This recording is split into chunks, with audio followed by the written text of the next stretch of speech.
Good morning students.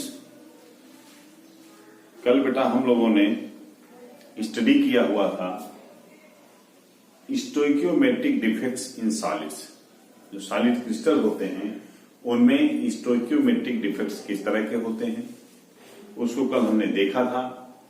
Covalent compounds में किस तरह से होते हैं और आयनिक कंपाउंड्स में किस तरह के डिफेक्ट्स पाए जाते हैं ये हम देख चुके हैं। आज हम लोगों को देखना है नॉन स्टोइकियोमेट्रिक डिफेक्ट्स।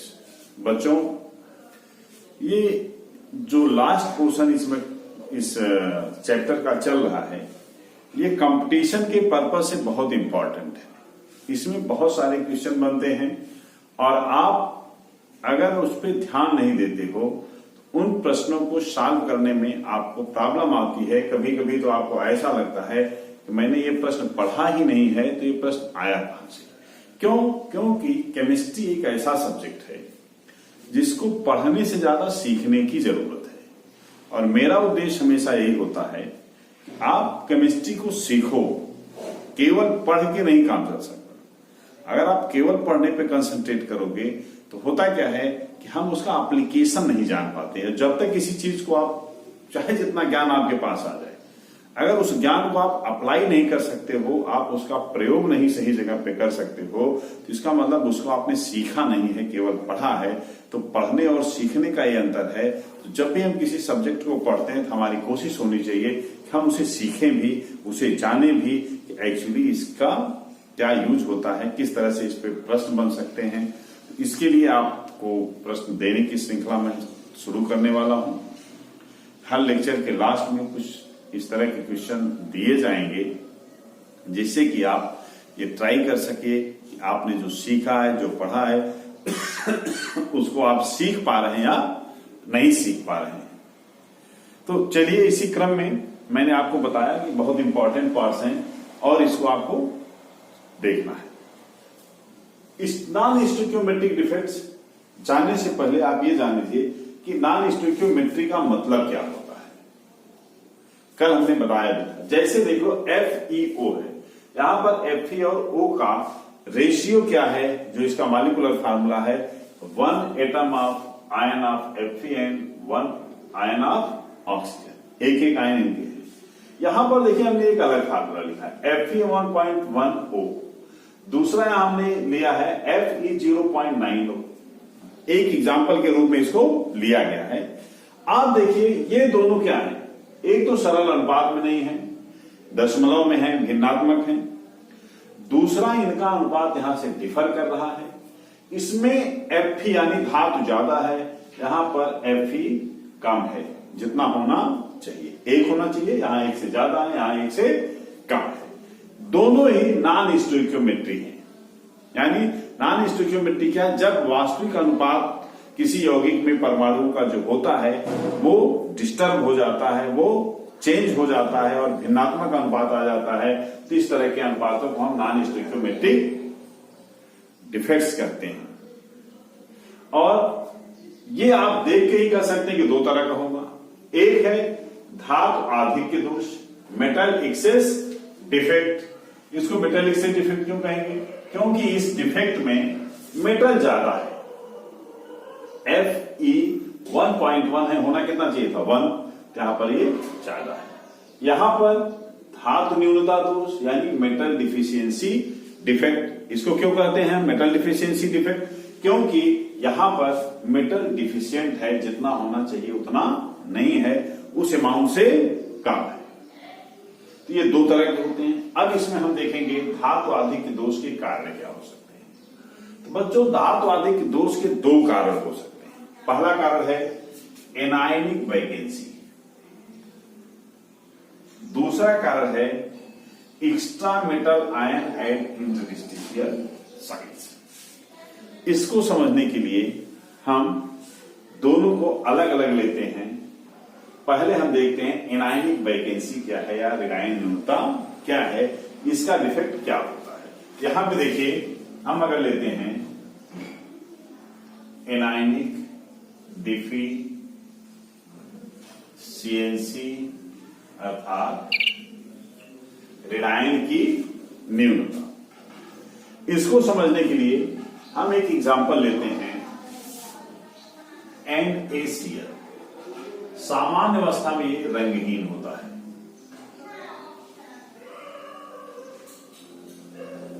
लेकिन अगर इसको सोडियम वेपर में हीट कर दिया जाए, ये NaCl बनाता है और ये येलो कलर का हो जाता है, पीले रंग का हो जाता है, पीला रंग इसमें आ जाता है और इसमें कुछ डिफेक्ट्स भी आ जाते हैं। क्यों आ जाते हैं, इसको हमें समझना है कि एनायनिक डिफिशियंसी या एनायनिक वैकेंसी क्या है। इसको एनायनिक डिफिशियंसी या एनायनिक वैकेंसी कहते हैं।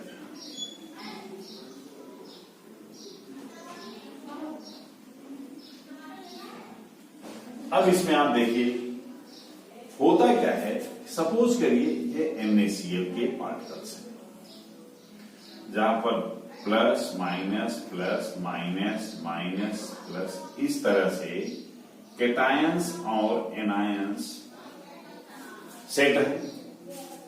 जब इसको हम सोडियम वेपर में गर्म करते हैं, हीट करते हैं, होता क्या है, इसके सरफेस पर सोडियम की कुछ पार्टिकल्स आके जम जाते हैं और जैसे ही सोडियम यहां पे जमता है, Na पार्टिकल्स जमते हैं, वैसे सोडियम एटम के पास ये निगेटिवली चार्ज जो इलेक्ट्रॉन है, बीच में कहीं से भी ये क्लोराइड आयन जो Cl माइनस आयन है ये मूव कर जाता है और ऊपरी सतह पे आ जाता है, यहां पे खाली जगह छोड़ देता है।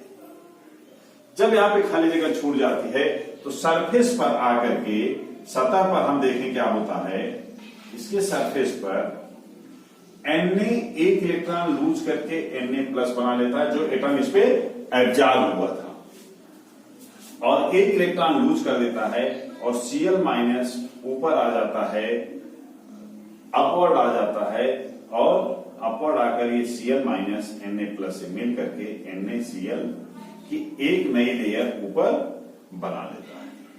ये मूव केवल करता है, आपको देखना है, ये एरो ही बता रहे Cl माइनस क्या करता है, ये मूव करता है अपर सरफेस पर, अपर सरफेस पर। ये इनसाइड है, कहां ये इनसाइड है। यहां पर जो NaCl बन तो गया, लेकिन यहां पर जो खाली रिक्त स्थान हुआ, जो जगह यहां पे क्या हो गई, खाली हो गई, यहां से Cl माइनस भी क्या हुआ, ये Cl माइनस यहां पर आ गया और ये दोनों मिल गए, NaCl बना लेते हैं। लेकिन सोडियम जो इलेक्ट्रॉन लूज करता है, वो इलेक्ट्रॉन क्या करता है, ये इलेक्ट्रॉन इस खाली जगह को आके फिलअप कर लेता है, और जिस स्थान पे फिलअप करता है यहां पर एनायनिक वैकेंसी होती है, ऋणायनों की रिक्तिका होती है, और इसी ऋणायन रिक्तिका के कारण यहां पर इलेक्ट्रॉन आता है, जिससे कि इलेक्ट्रोन्यूट्रलिटी यानी विद्युत उदासीनता बनी रहे। अब इस विद्युत उदासीनता के कारण यहां पर जो अतिरिक्त इलेक्ट्रॉन आया है, इसको F सेंटर भी नाम दिया जाता है। F सेंटर क्यों नाम देते हैं? F का मतलब है यहां पर कलर प्रोड्यूसिंग सेंटर, फार्बिंजेंटर एक वर्ड है जर्मन का, जिसका मतलब होता है कलर प्रोड्यूसिंग या कलर इंपोर्टिंग सेंटर। यहां पे हमने देखा ये रंगहीन से कैसा हो गया, रंगीन हो गया। क्यों रंगीन हो गया, ये हमें देखना है। इसके हम ऐसे समझ सकते हैं कि जो यहां पे इलेक्ट्रॉन होता है बेटा, ये इलेक्ट्रॉन बहुत ही आसानी से एक्साइटेड हो जाता है, उत्तेजित हो जाता है, और उत्तेजित होने के बाद ये जब रिटर्न होता है अपने ग्राउंड स्टेट पे, तो ये कलर देता है, कलर इंपार्ट करता है। यानी जब F सेंटर पर, F सेंटर का जो इलेक्ट्रॉन होता है, इसको लाइट मिलती है, एनर्जी पड़ती है, ये एक्साइट हो जाता है, एक्साइटेड स्टेट में चला जाता है, इसको स्टार से रिप्रेजेंट किया जाता है। और जब ये एक्साइटेड स्टेट से अगेन बैक होता है, एनर्जी रिलीज करता है, और इसी एनर्जी से ये कलर शो करता है। जैसे यहां पर ये कौन सा कलर है, येलो कलर शो कर रहा है। F सेंटर बहुत बार पूछा जाता है, और F सेंटर इस तरह की जो डिफिशियंसीज होती हैं, इस तरह की जो एग्जाम्पल्स हैं, जो डिफेक्ट्स हैं, वो जनरली जो साटकी डिफेक्ट वाले कंपाउंड्स हैं उन्हीं में पाया जाता है। तो एक नोट इसको रखिए, जो साटकी डिफेक्ट वाले कंपाउंड्स हैं उनमें जनरली इस तरह का डिफेक्ट पाया जाता है। और इसके एग्जांपल्स एक दो और हम देख लेंगे, जैसे LiCl है। LiCl पे जब इस तरह का डिफेक्ट होता है एनायनिक वैकेंसी का, इसका कलर पिंक हो जाता है, ये भी इलेक्ट्रॉन के नाते है। उसी तरह से KCl है, KCl का हम देखते हैं वायलेट कलर हो जाता है जब इसमें एनायनिक डिफिशियंसी क्रिएट होती है। इस तरह से हमने देखा कि एनायनिक डिफिशियंसी मेजर कारण है, रीजन है किसका, मेटल एक्सेस डिफिशियंसी का। भाई मेटल एक्सेस कब होगा, या तो निगेटिव आयन कम हो जाए या तो मेटल बढ़ जाए, दोनों के रीजन दोनों कारण से होता है। तो हमने अभी देख लिया कि एनायनिक डिफिशियंसी या रिडायन के कम होने से, एनायन के कम होने से किस तरह से नेचर चेंज हो जाता है कंपाउंड का, और ये डिफेक्ट्स किस तरह से कलर देते हैं एल्कली कंपाउंड्स को। अब हम लोग देखेंगे दूसरा मेटल एक्सेस डिफेक्ट जो है, यानी इंटरस्टिशियल आयन पर मेटल्स जब प्रेजेंट होते हैं, तो इसको हम देखेंगे। तो चलिए बेटा हम लोग देखते हैं deficiency due to extra metal ion in interstitial sites. ये मेटल एक्सेस का एग्जांपल है, जब अंतराकाशीय स्थान पर अतिरिक्त धनायन की उपस्थिति हो जाती है। यहां पर देखिए एक हमने सिंपल सा आयनिक क्रिस्टल लिया, जैसे एग्जांपल हम लेते हैं जेडेनो का। जेडेनो में जिंक कितना है, सिंगल है, वो कितना है, सिंगल है। अगर जेडेनो को हम हीट करते हैं, इसको हीट की ओर कर दिया जाए, तो जेडीएन 2+ में ब्रेक हो जाता है, O हाफ O2 के फॉर्म में निकल जाता है, गैस के फॉर्म में निकल जाता है, सरफेस पे आ जाता है और एक इलेक्ट्रॉन लूज कर देते हैं। ये क्या करते हैं, 2 इलेक्ट्रॉन लूज कर देते हैं। तो इस तरह से हम देख रहे हैं कि यहां पर जिंक ऑक्साइड को हीट जब हम करते हैं तो जेडीएन 2+ आयन प्रोड्यूस हो रहा है, O2 प्रोड्यूस हो रहा है और 2 इलेक्ट्रॉन यहां पे है। तो O2 बेटा अगर इंटरस्टिशियल साइड से कहीं से भी जेडीएन ब्रेक होता है तो उस समय O2 क्या करता है, वो ऑक्सीजन के फॉर्म में ऊपर वेपराइज होकर निकल जाता है, यानी कुछ एनायन यहां से रिमूव कर जाएंगे और यहां पर क्या आ जाएंगे,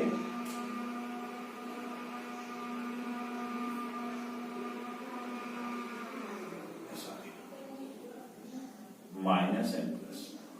यहां पर देखिए कुछ एनायंस जो हैं वो क्या होंगे, वो O2 के फॉर्म में निकल जाएंगे और कुछ इलेक्ट्रॉन्स जो हैं वो छूट जाएंगे। तो ये जो इलेक्ट्रॉन्स होते हैं वो इंटरस्टिशियल साइट्स में कहीं न कहीं पाए जाते हैं, इस तरह से 2 इलेक्ट्रॉन जैसे। और जेडीएन+ आयन जो रिमूव होता है वो बाहर वेपराइज होकर नहीं जा पाता, तो यही कहीं न कहीं अंतराकाशीय स्थान में ये भी क्या होता है, वो ट्रैप हो जाता है। यानी कुछ कैटायन और कुछ इलेक्ट्रॉन इंटरस्टिशियल साइट्स जो होती हैं उसमें ट्रैप हो जाते हैं। इस ट्रैपिंग के नाते ये कंपाउंड्स भी अलग कलर शो करते हैं, जैसे जिंक भी है Zn2+, ZnO, ये भी सफेद या रंगीन होता है। जब इसको हम हीट करते हैं तो ये भी येलो कलर में कन्वर्ट हो जाता है। उसका भी रीजन क्या है, इंटरस्टिशियल साइट्स पर इलेक्ट्रॉनों का प्रेजेंस। यहां पर हम देख रहे हैं कि कुछ जिंक आयन कहां है, वो इंटरस्टिशियल साइट्स पर आ जाते हैं जब जेडीएनओ ब्रेक होता है। इस तरह से इंप्योरिटी इसमें क्रिएट हो जाती है। अब इसके बाद हम देखेंगे दूसरे तरह की जो डिफिशियंसी है, मेटल डिफिशियंसी डिफेक्ट।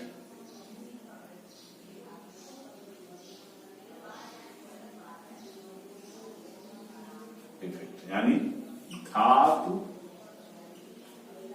न्यूनता दोष। ये क्या है, इसमें वास्तव में केवल धातु की न्यूनता ही होती है और इस तरह के दोष का मेजर कारण होता है बच्चों, जैसे हम एग्जांपल ले लें, FeO में ये दोष पाया जाता है। FeO में Fe पर 2+ चार्ज है और O पर 2- चार्ज है। यहां पर कभी कभी मेटल डिफिशियंसी होती कैसे, देखिए अगर कोई Fe2+ कन्वर्ट हो जाए Fe3+, यह ऑकेजनली होता है, उस समय पॉजिटिव चार्ज 1 बढ़ जाएगा, +1 क्या हो जाएगा, बढ़ जाएगा। अगर 2Fe2+ ले लें हैं तो 2Fe3 हो जाएगा और यहां पर इंक्रीज ऑफ पॉजिटिव चार्ज कितना बढ़ गया, ये +2 बढ़ गया। अब इस +2 को बढ़ने के लिए हमें क्या चाहिए, एक ऑक्सीजन O- चाहिए, O2-। अब आप देखें 2Fe 2Fe3+ बना दिए, यहां पर ऑक्सीजन कम पड़ा। ऑक्सीजन या तो बाहर से आए या इसमें से एक Fe क्या हो, वो रिमूव हो जाए। तो जनरली कुछ Fe क्या होते हैं, रिमूव हो जाते हैं, ये कम हो जाते हैं, जिससे कि इलेक्ट्रोन्यूट्रलिटी बनी रहे, क्योंकि एटमॉस्फेयर से या बाहर से O2- नहीं आ पाता है।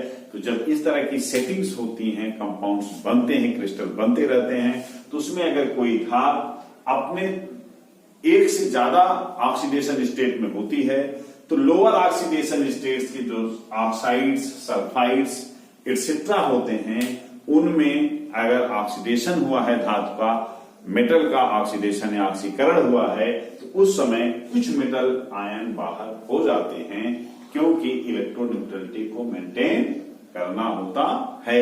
इस तरह से मेटल आयन चूंकि रिमूव हो जाते हैं, निकल जाते हैं, इस तरह के डिफेक्ट को हम धातु न्यूनता दोष भी कहते हैं। इस तरह की जो दोष पाए जाते हैं वो हमने अभी आपको जैसे बताया कि FeO है,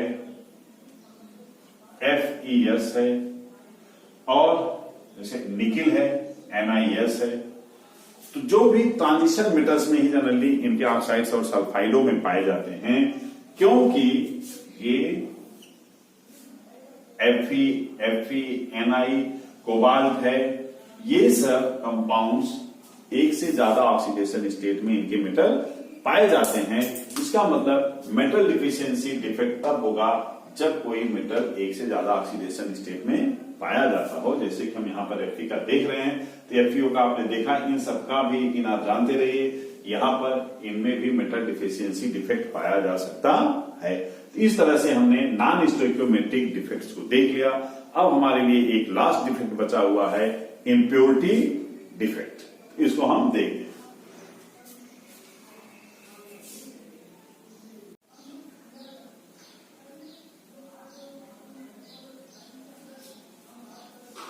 चलिए बच्चों, हम लोग अशुद्धि दोष या इम्प्योरिटी डिफेक्ट्स को देखते हैं। अशुद्धि दोष क्या है, जैसे मान लो एक कंपाउंड है Ag, ये प्योर है, अगर इसमें कोई भी बाह्य, ये क्या है, सी बाह्य मटेरियल है, जब भी कोई बाहरी पदार्थ इसमें मिलाते हैं, जैसे सी को हम इसमें मिला देते हैं, तब ये एक अशुद्धि के रूप में इसमें आता है।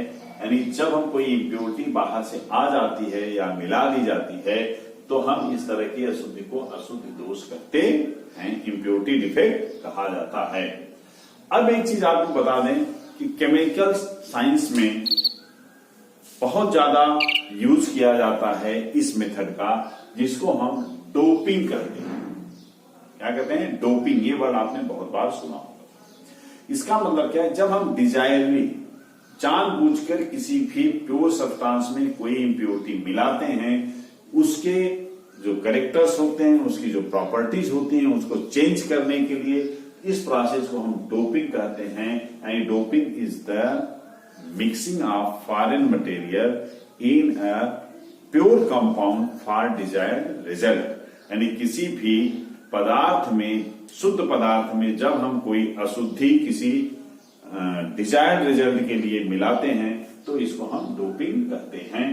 अब एक चीज देखिए, हम डोपिंग में करते क्या है, एक सॉलिड में दूसरा सॉलिड मिला रहे हैं। हम ये भी कह सकते हैं कि एक तरह का फॉर्मेशन ऑफ सॉलिड सोल्यूशन हो जाता है, ठोस विलयन हमें प्राप्त होगा। एक चीज ये भी जानते रहिए, इस अशुद्धि में ठोस विलयन पाया जाता है। एक तरह की ये सॉलिड सॉलिड सॉल्यूशंस हैं। अब एक चीज आपको ये भी बताएं कि डोपिंग हम कोवैलेंट कंपाउंड्स में भी कर सकते हैं और आयनिक कंपाउंड्स में भी कर सकते हैं, दोनों में होता है। लेकिन सहसंयोजी यौगिक जो कोवैलेंट कंपाउंड्स होते हैं, इनमें डोपिंग बहुत इंपॉर्टेंट है, क्योंकि इसी के माध्यम से डोपिंग इन कोवैलेंट कंपाउंड से प्रिपरेशन ऑफ सेमीकंडक्टर यानी अर्धचालकों का निर्माण किया जाता है।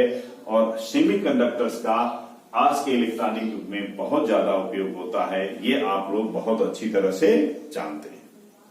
अब देखिए सेमीकंडक्टर्स बनाए कैसे जाते हैं। तो जनरली बच्चों जो फोर्थ ग्रुप है पीरियोडिक टेबल में, उनके जो एलिमेंट्स हैं जैसे सिलिकॉन और जर्मेनियम, कार्बन को नहीं लिया जाएगा, सिलिकॉन और जर्मेनियम को हम ले लें, तो इनका जो वैलेंस शेल इलेक्ट्रॉनिक कॉन्फ़िगरेशन है वो होता है NH2Np। जैसे हम एक एग्जांपल लेते हैं सिलिकॉन का, तो सिलिकॉन का एटॉमिक नंबर है 14, इसका electronic configuration 1s2 2s2 2p6 3s2 3p2। यहां पर अगर हम देखें तो बैलेंस शेल, थर्ड शेल को बैलेंस शेल हम कहेंगे, सबसे बाहरी शेल को बैलेंस शेल कहते हैं, और इसमें कुल कितने इलेक्ट्रॉन हैं 2+2 यानी 4 बैलेंस इलेक्ट्रॉन इसमें प्रेजेंट हैं। और बच्चों सिलिकॉन का जो क्रिस्टल होता है, सिलिकॉन क्रिस्टल, ये इलेक्ट्रॉन प्रिसाइज होते हैं। इलेक्ट्रॉन प्रिसाइज का मतलब होता है, इलेक्ट्रॉन प्रिसाइज का मतलब है इसमें जितने इलेक्ट्रॉन चाहिए उतने ही इलेक्ट्रॉन होते हैं। ये 4 बॉन्ड बनाता है, उसके बैलेंस शेल में 4 इलेक्ट्रॉन हैं, इसका अपना एक नेटवर्क होता है।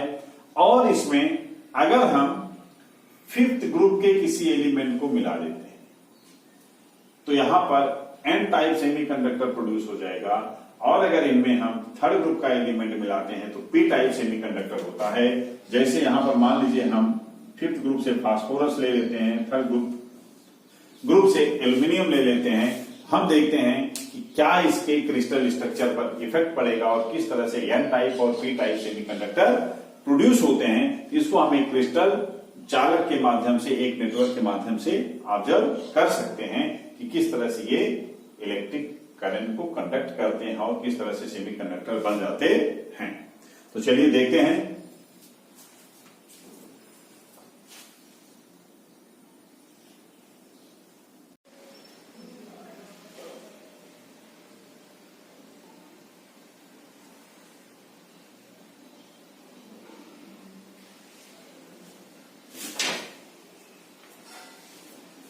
तो बच्चों ये सिलिकॉन का एक नेटवर्क है, क्रिस्टल का एक लैटिस है, जिसमें हम ये देख सकते हैं यहां पर सिलिकॉन के सभी परमाणुओं में 4-4 इलेक्ट्रॉन हैं, और ये हर सिलिकॉन दूसरे सिलिकॉन से 4 इलेक्ट्रॉन से जुड़ा हुआ है, सब में 4 है, आप देख सकते हैं।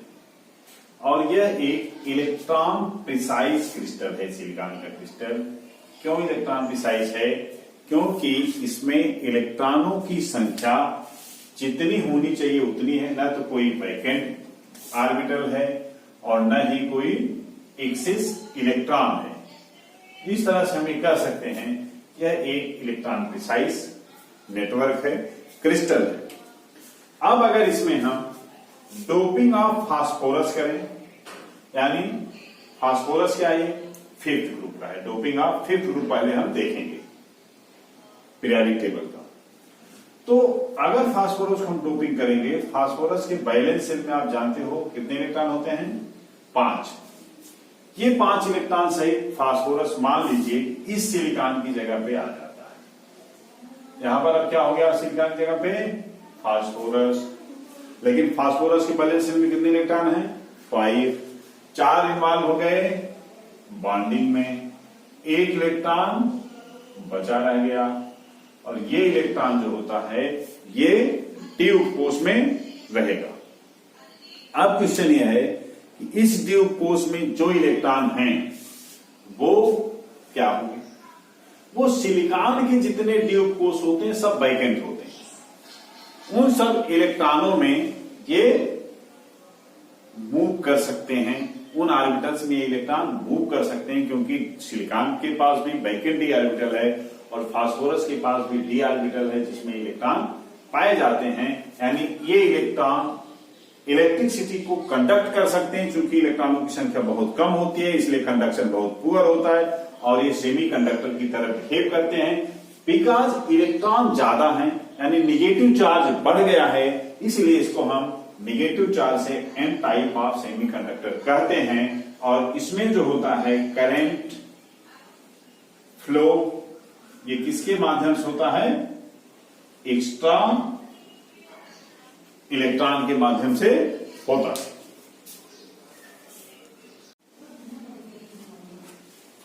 अब हम देखते हैं कि पी टाइप सेमीकंडक्टर क्या होते हैं, कैसे बनाए जाते हैं डोपिंग से। यहां पर बेटा एन टाइप की जगह पे हम पी टाइप लेते हैं। पी टाइप सेमीकंडक्टर किस तरह से बनेंगे ये हमें देखना है। पी टाइप सेमीकंडक्टर में हम जो है डोपिंग करते हैं थर्ड ग्रुप एलिमेंट्स का,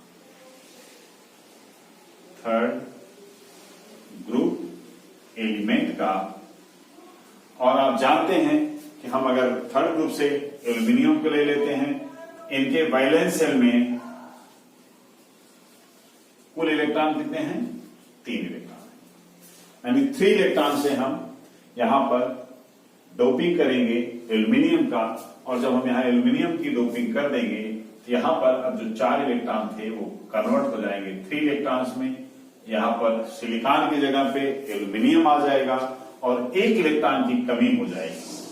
जो स्पेस खाली हुआ है, वैकेंट हुआ है, जहां पर कोई इलेक्ट्रॉन नहीं है एल्यूमिनियम की डोपिंग के कारण, इसको होल कहा जाता है।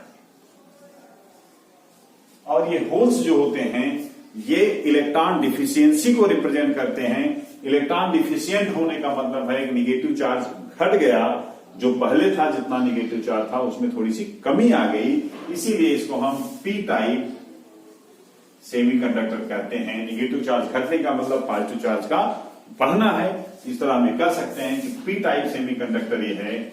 और पी टाइप सेमीकंडक्टर जो होते हैं उनमें करंट फ्लो जो होता है वो किसके द्वारा होता है, होल्स के द्वारा होता है।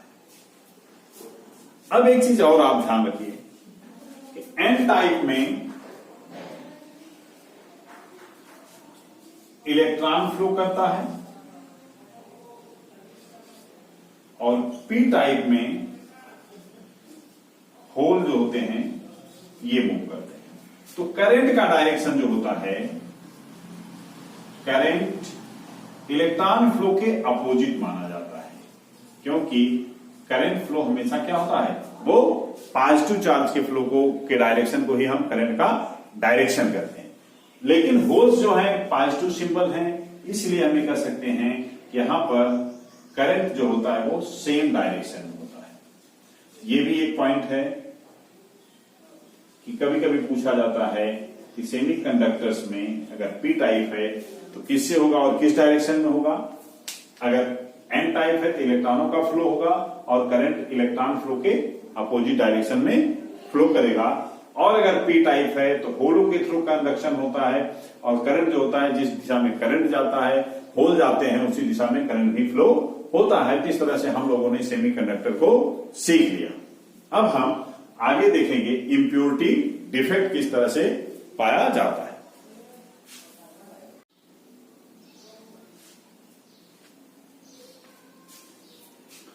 बच्चों, हम लोगों ने अब तक doping in covalent compound and preparation of या फॉर्मेशन ऑफ सेमीकंडक्टर्स को देख लिया। हमें देखना है डोपिंग इन आयनिक कंपाउंड्स। आयनिक कंपाउंड्स में मैं एक सिंपल सा एग्जांपल लेता हूं NaCl का। NaCl का एक सपोज करिए एक क्रिस्टल है जिसमें Na+Cl- Na+Cl- Na+Cl- एक नेटवर्क हम देख रहे हैं रेगुलर अल्टरनेट है। अब इसमें अगर हम एक डोपिंग करते हैं NaCl के क्रिस्टल में स्ट्रांसियम का, जो एक मेटल है, डाई पॉजिटिव आयन बनाता है, यानी Sr2+ की डोपिंग कर दी जाती है। तो एक चीज आप देखिए, Sr2+ जैसे ही यहां पे जाएगा, ये बना लेगा SrCl2। यहां में कह सकते हैं कि 2NaCl प्लस Sr2+ आयन, ये बन गया SrCl2 प्लस 2Na+। अब हम करेंगे क्या कि एक Sr2+ 2Na+ को रिप्लेस करेगा, ये आप देख सकते हैं। अगर हम इसमें इलेक्ट्रोन्यूट्रलिटी को मेंटेन करते हैं तो सीधा सा क्लियर है कि Cl- उतने ही रहेंगे। Sr2+ जब हम इंट्रोड्यूस करेंगे, हर Sr2+ 2+ के साथ है, जबकि सोडियम केवल सिंगल प्लस के साथ था, तो हर Sr2+ के लिए 2Na+ रिप्लेस करेंगे, जिनमें से एक की जगह पर Sr2+ आ गया और दूसरा Na+ जो होगा, ये क्या होगा, ये वैकेंट हो जाएगा। इसको हम कैटायन वैकेंसी कर सकते हैं, प्रोड्यूस हो जाती है। इस तरह से जब हम डोपिंग करते हैं, हम देख रहे हैं कि कुछ Sr जो है Sr2+, ये Na+ को रिप्लेस कर देते हैं और कुछ वैकेंसी को भी क्रिएट करते हैं। तो जो ये वैकेंसियां क्रिएट होती हैं, ये इसमें ऑब्जर्व होती हैं और इस वैकेंसियों के नाते इलेक्ट्रॉन यहां पर मूव कर सकते हैं। और हम देख रहे हैं कि डोपिंग करने से Sr2+ का एक आयन Na+ के 2 आयन को रिप्लेस किया हुआ है। इस पर न्यूमेरिकल प्रॉब्लम्स बहुत से पूछे जाते हैं, यह एक बहुत ही इंपॉर्टेंट फैक्ट है। तो बेटा अब जैसे आपसे पूछा जाता है कि Na+ न्यूमेरिकल्स हैं, उसको हम एडवाइस करेंगे, आप जाइए अपने बुक्स में ढूंढिए और उनको सॉल्व करिए। इस तरह का एग्जाम्पल हम आपको कोशिश करेंगे दे भी एक दो, और उसको आप देखेंगे। लेकिन ये आप मान के चलिए कि इस तरह से स्ट्रांसियम जो होता है वो Na+ को रिप्लेस करता है। तो कितने कैटायन वैकेंसीज क्रिएट होते हैं, कितने Na+ रिप्लेस होते हैं, ये सब आपको कैलकुलेशन में आ सकता है। इस तरह से हमने आयनिक कंपाउंड्स में भी डोपिंग देख लिया। इस तरह से हमारी डिफेक्ट्स इन क्रिस्टल कंप्लीट होता है। अब नेक्स्ट हमें पढ़ना है प्रॉपर्टीज ऑफ क्रिस्टलाइन सॉलिड्स, जिसमें इलेक्ट्रिक प्रॉपर्टी और मैग्नेटिक प्रॉपर्टी हमें पढ़ना है। तो उसकी स्टडी हम करेंगे। धन्यवाद।